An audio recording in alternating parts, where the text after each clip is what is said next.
तो आईसीएमआर ने कुछ वक्त पहले नेशनल सीरोलॉजिकल सर्वे करवाया था, जिसके नतीजे आ चुके हैं। आईसीएमआर ने इन नतीजों के आधार पर बड़ा ही हैरान करने वाला खुलासा किया। देखिए रिपोर्ट। देश में कोरोना संकट विकराल रूप ले चुका है और भारत में 45,50,000 से ज्यादा कोरोना संक्रमण के मामले सामने आ चुके हैं। देश में 76,000 से ज्यादा लोग इस बीमारी के कारण अपनी जान गंवा बैठे हैं। इस बीच एक ऐसा आंकड़ा सामने आया है जो आपको चौंका देगा।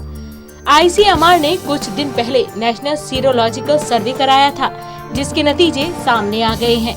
इसमें एक चौंकाने वाली बात सामने आई है कि मई की शुरुआत तक 64 लाख लोगों के कोरोना के संपर्क में आने की बात कही गई है। इसको प्रतिशत में देखें तो ये 0.73% वयस्कों के कोरोना से संक्रमित होने की बात है। अगर इसे दूसरे शब्दों में कहा जाए तो सीरो सर्वे के मुताबिक RT-PCR से एक कंफर्म पॉजिटिव मामला सामने आ रहा था, जबकि मई के दौरान उस समय 82 से लेकर 130 कोरोना संक्रमण के मामले सामने आ रहे थे। सीरो सर्वे के मुताबिक जिन जगहों पर संक्रमण के मामले उस समय सामने नहीं आए, उसके पीछे असल वजह ये है कि उन इलाकों में टेस्टिंग फैसिलिटी नहीं थी और वहां कोरोना के टेस्ट अच्छी संख्या में नहीं हुए।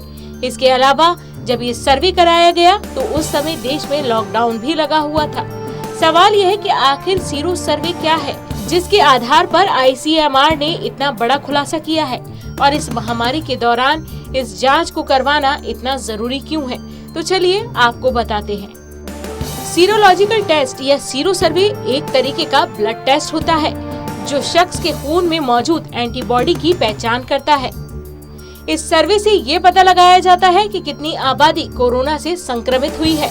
खून में अगर रेड ब्लड सेल को निकाल दिया जाए तो जो पीला चीज बाकी रहती है उसे सीरम कहते हैं। सीरो सर्वे में किसी क्षेत्र में रहने वाले कई लोगों के खून के सीरम की जांच की जाती है।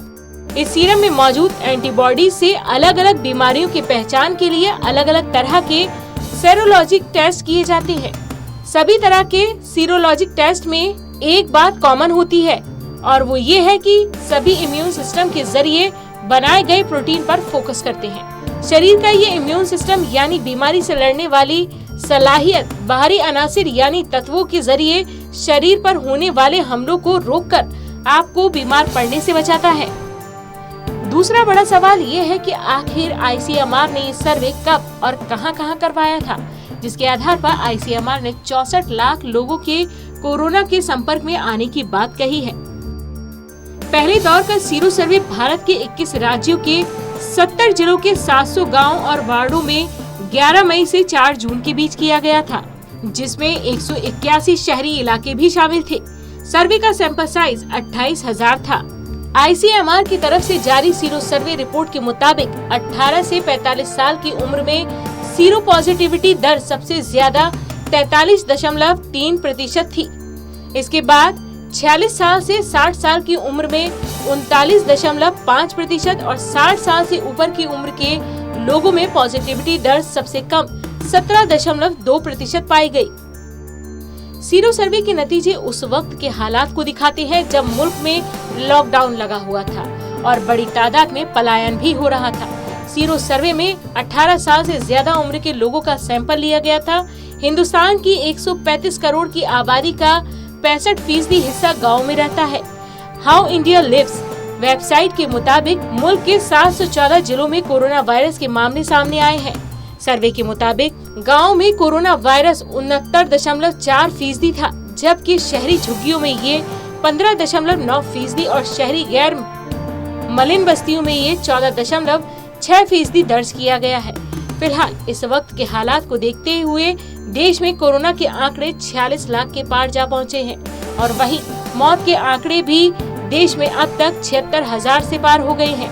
लोग इस कोरोना के चलते अपनी जान गंवा रहे हैं, तो वहीं 35 लाख से ज्यादा लोग रिकवरी भी कर चुके हैं। फिलहाल आईसीएमआर का ये खुलासा वाकई चौंकाने वाला है और इससे साफ जाहिर होता है कि अभी देश में कोरोना का और भी भयावह रूप देखने को मिल सकता है।